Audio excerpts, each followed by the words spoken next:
यदि आप किसी भी प्रतियोगी परीक्षा की तैयारी कर रहे हैं तो आप इस वीडियो को अंत तक अवश्य देखें, क्योंकि मैंने इस वीडियो में कुछ ऐसे महत्वपूर्ण प्रश्नों की श्रृंखला तैयार की है जो कि NCERT पुस्तकों पर आधारित हैं। नमस्कार दोस्तों, मैं हूं गंगा प्रकाश वैश्विक और आपका बहुत बहुत स्वागत करता हूं यूर सिलेक्शन से और यूट्यूब चैनल में। इस वीडियो में हम जानेंगे समकालीन विश्व राजनीति के कुछ ऐसे महत्वपूर्ण प्रश्नों और उनके आंसर को जो कि लगभग प्रत्येक परीक्षा में पूछे जाते हैं। तो आइए शुरू करते हैं आज की इस वीडियो को।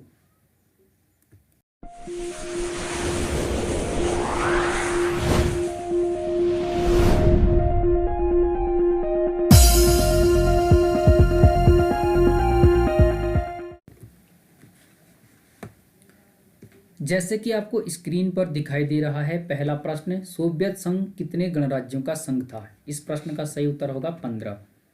आप जानते हैं द्वितीय विश्व युद्ध समाप्त हुआ 1945 में। उसके बाद शीत युद्ध शुरू हुआ सोवियत संघ और अमेरिका के मध्य। सोवियत संघ 15 गणराज्यों का एक संघ था जो साम्यवाद को सपोर्ट करता था। अमेरिका पूंजीवादी गुट था। इन दोनों के मध्य शीत युद्ध लड़ा गया। तो सोवियत संघ कितने गणराज्यों का संघ था? 15। अगला प्रश्न है, बाल्टिक गणराज्य कौन कौन है? ये प्रश्न महत्वपूर्ण है। इसका सही जवाब होगा एस्टोनिया, लातविया और लिथुआनिया। इन 3 देशों के संयुक्त समूह को बाल्टिक गणराज्य के नाम से जाना जाता है। ये काफ़ी महत्वपूर्ण है। अगला प्रश्न है, सोवियत संघ के अंतिम राष्ट्रपति कौन थे? सही जवाब होगा मिखाइल गोर्बाचोव।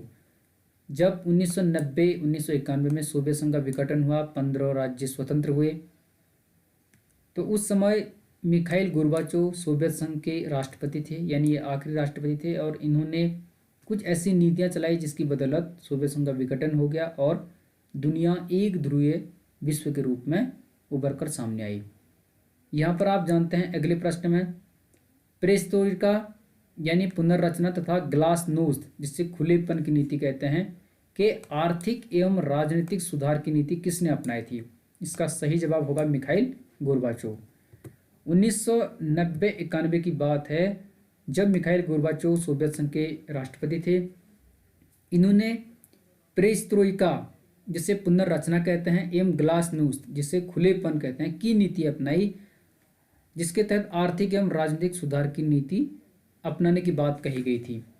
तो जो ये 15 गणराज्य स्वतंत्र हुए, इन्होंने अपनी अर्थव्यवस्था की पुनर्रचना की और ग्लासनोस्त के तहत स्वतंत्रता की मांग की, अपने अधिकारों की मांग की, खुलेपन की मांग की, और इस प्रकार जो छूट दी गई और अंततः सोवियत संघ का विघटन हो गया। तो ये प्रश्न पूछा जाता है कि पेरेस्ट्रोइका, जिसे पुनर्रचना कहते हैं, एवं ग्लासनोस्त, जिसे खुलेपन कहते हैं, की नीति किसने अपनाई? तो इसका सही जवाब होगा मिखाइल गोर्बाचोव। ये प्रश्न कई बार पूछा जा चुका है। अब इस स्लाइड में जानते हैं कुछ महत्वपूर्ण प्रश्नों को। जैसे कि आपको स्क्रीन पर दिखाई दे रहा है, स्वतंत्रता की घोषणा करने वाला पहला सोवियत गणराज्य कौन सा था? सही जवाब होगा लिथुआनिया। मार्च 1990 में इस देश ने स्वतंत्रता की घोषणा की थी। जब 1990-91 में सोवियत संघ का विघटन हुआ, तो उस समय लिथुआनिया ने सबसे पहले स्वतंत्रता की घोषणा की थी, जो कि एक सोवियत गणराज्य था। तो ये प्रश्न महत्वपूर्ण है। अगला प्रश्न है, 1991 में किन 3 बड़े गणराज्यों ने सोवियत संघ की समाप्ति की घोषणा की थी? 3 बड़े गणराज्य थे उस समय। बोरिस येल्त्सिन के नेतृत्व में रूस, यूक्रेन एवं बेलारूस, ये 3 गणराज्य थे। रूस, यूक्रेन एवं बेलारूस ने सोवियत संघ की समाप्ति की घोषणा की थी, जिसके तहत 1922 की सोवियत संघ के निर्माण से संबद्ध जो संधि थी उसे समाप्त करने का फैसला किया गया और स्वतंत्र राष्ट्रों का कुल बनाया गया। तो 1991 में इन 3 देशों ने सोवियत संघ की समाप्ति की घोषणा की और 1922 की जो संधि थी सोवियत संघ के निर्माण से संबंधित, उसको समाप्त करने का फैसला किया और स्वतंत्र राष्ट्रों का एक कुल बनाया। अगला प्रश्न है, रूस के पहले राष्ट्रपति कौन थे? इसका सही उत्तर होगा बोरिस येल्त्सिन। जब सोवियत संघ का विघटन हुआ 1990-91 में, उसके बाद रूस सोवियत संघ का उत्तराधिकारी बना और बोरिस येल्त्सिन को रूस का पहला राष्ट्रपति बनाया गया। 1991 से 1999 तक इनका कार्यकाल था। तो ये प्रश्न भी काफ़ी महत्वपूर्ण है। इस स्लाइड में जानते हैं कुछ महत्वपूर्ण प्रश्नों को। जैसे कि आपको दिखाई दे रहा है, शॉक थेरेपी जिसे आघात पहुंचाकर उपचार करना कहते हैं, कब अपनाएगी? इसका सही जवाब होगा 1990 में। तो शॉक थेरेपी कब अपनाई गई थी? 1990 में। अब जानते हैं शॉक थेरेपी क्या है। आपको जैसे कि दिखाई दे रहा है, साम्यवाद के पतन के बाद पूर्व सोवियत संघ के गणराज्य एक सत्तावादी समाजवादी व्यवस्था से लोकतांत्रिक पूंजीवादी व्यवस्था तक के कष्टप्रद संक्रमण से होकर गुजरे। यानी जब सोवियत संघ का पतन हुआ तो उसके बाद जो पूर्व सोवियत संघ के गणराज्य थे वह एक सत्तावादी समाजवादी व्यवस्था से लोकतांत्रिक पूंजीवादी व्यवस्था तक के कष्टप्रद संक्रमण से गुजरे। यानी उनको कई प्रकार की दिक्कतों का सामना करना पड़ा अपनी अर्थव्यवस्था को लेकर, अपनी राजनीतिक व्यवस्था को लेकर। तो रूस, मध्य एशिया के गणराज्य और पूर्वी यूरोप के देशों में पूंजीवाद की ओर संक्रमण का एक खास मॉडल अपनाया गया। उसके बाद जो रूस था, मध्य एशिया के देश थे और पूर्वी यूरोप के जो देश थे उनमें पूंजीवाद की ओर संक्रमण का एक खास मॉडल अपनाया गया अपनी अर्थव्यवस्था के पुनर्निर्माण के लिए। विश्व बैंक और अंतर्राष्ट्रीय मुद्रा कोष द्वारा निर्देशित इसी मॉडल को शॉक थेरेपी के नाम से जाना जाता है। तो ये प्रश्न काफ़ी महत्वपूर्ण है कि शॉक थेरेपी वास्तव में है क्या? आघात पहुंचाकर उपचार करना, यानी पहले किसी को चोट पहुंचाई उसके बाद उसका उपचार करना। इस प्रकार की जो नीति होती है उसे शॉक थेरेपी कहते हैं, जो 1990 में सोवियत संघ के पतन के बाद जो देश थे रूस, मध्य एशिया और पूर्वी यूरोप के, उनके द्वारा पूंजीवाद की ओर संक्रमण का एक खास मॉडल अपनाया गया। इसी को शॉक थेरेपी के नाम से जाना जाता है। अब इस स्लाइड में जानते हैं सोवियत संघ का उत्तराधिकारी किसे घोषित किया गया? इसका सही जवाब होगा रूस।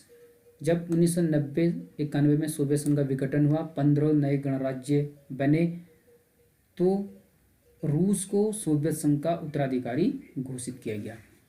अगला प्रश्न है, प्रथम खाड़ी युद्ध कब लड़ा गया था? इसका सही जवाब होगा 1990 में इराक और कुवैत के मध्य। जो खाड़ी देश हैं इराक, ईरान, कुवैत, सऊदी अरब, ये आपने सुने होंगे, जो कि तेल उत्पादक देश हैं। तो प्रथम खाड़ी युद्ध हुआ था 1990 में इराक और कुवैत के मध्य। अगला प्रश्न है, किन इस्पात संयंत्रों तथा मशीनरी संयंत्रों की स्थापना करने में सोवियत संघ ने भारत की आर्थिक और तकनीकी सहायता की थी? तो भिलाई, बोकारो, विशाखापट्टनम और भेल, ये 4 ऐसे इस्पात संयंत्र तथा मशीनरी संयंत्र थे जिनकी स्थापना करने में सोवियत संघ ने भारत की आर्थिक और तकनीकी सहायता की। तो भिलाई, बोकारो, विशाखापट्टनम और भेल, इन चारों की स्थापना करने में रूस ने इंडिया की हेल्प की, यानी सोवियत संघ ने। तो ये प्रश्न कई बार पूछा जा चुका है। अगला प्रश्न है, जापानियों ने अमेरिका के पर्ल हार्बर पर हमला कब किया? सही जवाब होगा 1941 में। 1941 में जापान ने अमेरिका के शहर पर्ल हार्बर पर आक्रमण किया था। तो ये प्रश्न भी कई बार पूछा जाता है। अगली स्लाइड में देखते हैं, यहाँ आपको दिखाई दे रहा है ऑपरेशन डेजर्ट स्टॉर्म क्या है? ऑपरेशन डेजर्ट स्टॉर्म प्रथम खाड़ी युद्ध 1990 के दौरान इराक ने सद्दाम हुसैन के नेतृत्व में कुवैत पर आक्रमण किया। इराक को समझाने बुझाने की तमाम राजनयिक कोशिशें जब नाकाम रही तो संयुक्त राष्ट्र संघ ने कुवैत को मुक्त कराने के लिए बल प्रयोग की अनुमति दे दी। परिणाम स्वरूप 34 देशों की मिलीजुली 6,60,000 सैनिकों की भारी भरकम फौज ने इराक के विरुद्ध मोर्चा खोला और उसे परास्त कर दिया। संयुक्त राष्ट्र संघ के इसी सैन्य अभियान को ऑपरेशन डेजर्ट स्टॉर्म कहा जाता है। तो ये काफ़ी महत्वपूर्ण है। आप इसे समझ सकते हैं कि जब प्रथम खाड़ी युद्ध हुआ 1990 में इराक और कुवैत के मध्य, उस समय इराक के राष्ट्रपति थे सद्दाम हुसैन। उनके नेतृत्व में इराक ने कुवैत पर आक्रमण किया। इराक को समझाने बुझाने की तमाम राजनयिक कोशिशें की गई, लेकिन वो सब नाकाम रही। फिर क्या हुआ, संयुक्त राष्ट्र संघ ने कुवैत को मुक्त कराने के लिए इराक के प्रति बल प्रयोग की अनुमति दे दी और 34 देशों की मिलीजुली 6,60,000 सैनिकों की भारी भरकम फौज ने इराक के विरुद्ध मोर्चा खोला और इराक को परास्त कर दिया, यानी उसे हरा दिया। संयुक्त राष्ट्र संघ के इस सैन्य अभियान को ही ऑपरेशन डेजर्ट स्टॉर्म के नाम से जाना जाता है। ये प्रश्न काफ़ी महत्वपूर्ण है। अब हम जानते हैं ऑपरेशन इनफाइनाइट रिच। ये प्रश्न भी बहुत बार पूछा जा चुका है। ऑपरेशन इनफाइनाइट रिच, इस अभियान के तहत अमेरिका ने सूडान और अफगानिस्तान के अलकायदा के ठिकानों पर कई बार क्रूज मिसाइल से हमले किए। इस ऑपरेशन का आदेश अमेरिकी राष्ट्रपति बिल क्लिंटन ने 1998 में दिया था। तो 1998 में अमेरिकी राष्ट्रपति बिल क्लिंटन ने सूडान और अफगानिस्तान के अलकायदा के ठिकानों पर कई बार क्रूज मिसाइल से हमले किए। इसी ऑपरेशन को ऑपरेशन इनफाइनाइट रिच कहा जाता है। कई बार घटनाओं को ऑपरेशन से मैच करने के लिए एग्जाम में आता है, तो ये प्रश्न कई बार पूछा जा चुका है। अगला प्रश्न है 9/11 की घटना कब हुई थी? इसका सही जवाब होगा 11 सितंबर 2001 को। अगला प्रश्न है वर्ल्ड ट्रेड सेंटर पर हमला कब किया गया था? सही उत्तर है 11 सितंबर 2001 को अरब देशों के 19 अपहरणकर्ताओं द्वारा। तो जैसे कि ऊपर के प्रश्न में आप जान चुके हैं कि 9/11 यानी 9/11 की घटना, तो अमेरिका में पहले मंथ को लिखते हैं, तो 9 सितंबर का महीना, 11 यानी 11 तारीख, और 2001 की बात है 11 सितंबर को। तो अरब देशों के 19 अपहरणकर्ताओं द्वारा उस्मा बिन लादेन के नेतृत्व में वर्ल्ड ट्रेड सेंटर जो कि न्यूयॉर्क में था उस पर हमला किया गया। इसी घटना को 9/11 की घटना कहा जाता है। अगला प्रश्न है अमेरिकी रक्षा विभाग का मुख्यालय कहाँ स्थित है? सही उत्तर होगा पेंटागन, अमेरिका में। तो अमेरिकी रक्षा विभाग का जो मुख्यालय है वो हो पेंटागन में है। तो ये प्रश्न भी कई बार पूछा जा चुका है। मुझे लगता है आपके लिए वीडियो काफ़ी महत्वपूर्ण होगी। यदि आपको ये वीडियो पसंद आती है तो आप इस वीडियो को लाइक करें, चैनल को सब्सक्राइब करें, और कोई क्वेरी है तो आप कमेंट बॉक्स में आकर पूछ सकते हैं।